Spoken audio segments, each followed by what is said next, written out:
जो तो व्हिडिओ समोर आलेला आहे तो आपल्याकडे सर्वांकडे समोर आलेला व्हिडिओ आहे. तो आत्ताच आलेला व्हिडिओ आपण बघत आहोत. तर त्यामध्ये त्या अनुषंगाने त्या व्हिडिओमध्ये ज्या व्यक्ती आहेत त्यांना आम्ही चौकशीला बोलवून त्यांच्याकडे चौकशी करून नक्की काय प्रकार आहे त्या अनुषंगाने सखोल चौकशी करून पुढील कारवाई करणार आहे आणि त्याबाबत तपास चालू आहे सध्या आमचा. तर आता कोणाला बोलवलं आहे चौकशी? हा, तर व्हिडिओमध्ये जे दिसत आहेत त्यांना आम्ही प्रत्येकाला बोलवतो चौकशीला. त्यामध्ये जे दिसून त्यांना जे अवेलेबल होतं त्यांना प्रत्येकाला मी चौकशी करतो त्याच्यामध्ये. यात जर पाहिलं तर बडगुजर यांच्यावरती मुख्यतः आरोप आहे, पण त्यांना बोलून चौकशी करणार का? नक्की बोलवणार, चौकशी करणार. त्याच्या चौकशीमध्ये काय आढळतं त्याप्रमाणे पुढील कारवाई ठरवली जाईल. त्यांची भेट कुठे झाली, त्या कुठे भेट झाली? सध्या प्राथमिक ज्या स्टेटला तुम्ही आता प्रश्न विचारता त्या स्टेटला आपण प्राथमिक आत्ताच आपण आपल्याकडे व्हिडिओ आलेला त्याप्रमाणे आत्ताच आपण तपास हे केलेला आहे. तर थोडा अवधी लागेल, त्यामध्ये तपासात आपल्याला सांगितलं जाईल. व्हिडिओ कॉल कधी जाईल तेच आपण बघतोय ना. आता तुमच्यासमोर आणि माझ्यासमोर आत्ता आला व्हिडिओ आहे. व्हिडिओ कधीचा आपण त्याच्यावर माहिती काढून आपण तपास करून करू आपण. आत्ता आपण नाशिकच्या क्राईम ब्रांच युनिट 1च्या कार्यालयाच्या बाहेर आहोत आणि याच ठिकाणी सुधाकर बडगुजर यांचे काही समर्थक आहेत, त्यांचे काही जवळचे कार्यकर्ते आहेत, त्यांना आता पोलिसांनी ताब्यात घेतलेलं आहे. त्यांच्याकडून चौकशी केली जाते. खरं तर सुधाकर बडगुजर ठाकरे गटाचे जे महानगर प्रमुख आहेत त्यांचा सलीम कुत्ता यांच्यासोबतचा नाचतानाचा व्हिडिओ जो व्हायरल झाला होता, नितेश राणे यांनी जो सवाल विचारलेला होता विधानसभेमध्ये तसेच दादा भुसे यांनी देखील आरोप केलेला होता.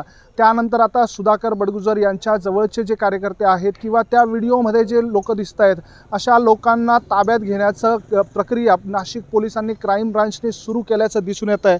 आत्ता या ठिकाणी आतमध्ये 3 जणांना नाशिक पोलिसांनी, नाशिक क्राईम ब्रांचने ताब्यात घेतलेलं आहे. आणखीनही 4 ते 5 जणांना पुढील काही तासामध्ये ताब्यात घेतलं जाईल असं सूत्रांकडून आपल्याला समजतं आहे. खरं तर सुधाकर बडगुजर यांनी आत्ता ते बाहेरगावी होते, तिथून आल्या पत्रकार परिषद घेतली आणि माझा या व्यक्तीशी कुठलाही संबंध नाही.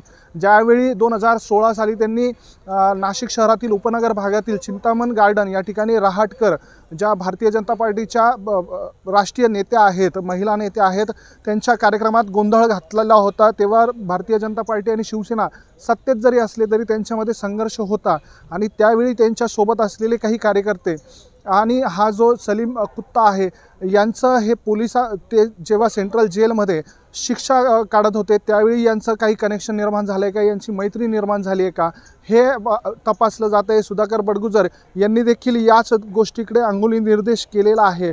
नेमकं या प्रकरणामध्ये पुढे काय येतं आहे, देवेंद्र फडणवीस जे गृहमंत्री आहेत यांनी SIT नेमण्याचं, या केसमध्ये SIT नेमलेली आहे, त्यामार्फत आता चौकशी होणार आहे. मात्र त्याआधी नाशिक क्राईम ब्रांच आपलं आता प्रक्रियेला सुरुवात केलेली आहे. सुधाकर बडगुजर यांना देखील आता ताब्यात घेतलं जातं का हे बघणं देखील महत्त्वाचं आहे. सुधाकर बडगुजर यांनी देखील आता सांगितलं आहे की मी कुठल्याही चौकशीला तयार आहे. मोठ्या त्यांच्या समर्थकांसह शक्तीप्रदर्शन करत शिवसेनेचं जे मध्यवर्ती कार्यालय आहे ठाकरे गटाचं, त्या कार्यालयामध्ये त्यांनी पत्रकार परिषद घेतलेली आहे आणि माझा अशा कुठल्याही दहशतवादी किंवा दाऊदशी संबंधित लोकांशी कुठलाही संबंध नाही असं त्यांनी स्पष्ट केलेलं आहे. सगळ्या आरोपांचं खंडन केलेलं आहे. तर दुसरीकडे दादा भुसे यांनी जो त्यांच्या प्रॉपर्टीवरून, त्यांच्या संपत्तीवरून प्रश्न उपस्थित केला होता त्यावर बोलताना सुधाकर बडगुजर यांनी दादा भुसे हे स्वतः इरिगेशन डिपार्टमेंटमध्ये JE होते आणि तिथून ते बडतर्फ झालेले आहेत असा पलटवार केलेला आहे. त्यामुळे त्यासोबत 2016 साली नाशिक शहरामध्ये दाऊदच्या नातेवाईक असलेल्या एका व्यक्तीच्या मुलीच्या लग्नामध्ये तत्कालीन पालकमंत्री गिरीश महाजन, स्थानिक आमदार, काही पोलीस यांनी देखील सहभाग घेतलेला होता. काही पोलिसांची चौकशी देखील झालेली होती. याबाबत देखील त्यांनी आठवण करून दिलेली आहे आणि त्यांच्यावर काय कारवाई झाली असा देखील प्रश्न बडगुजर यांनी विचारलेला आहे.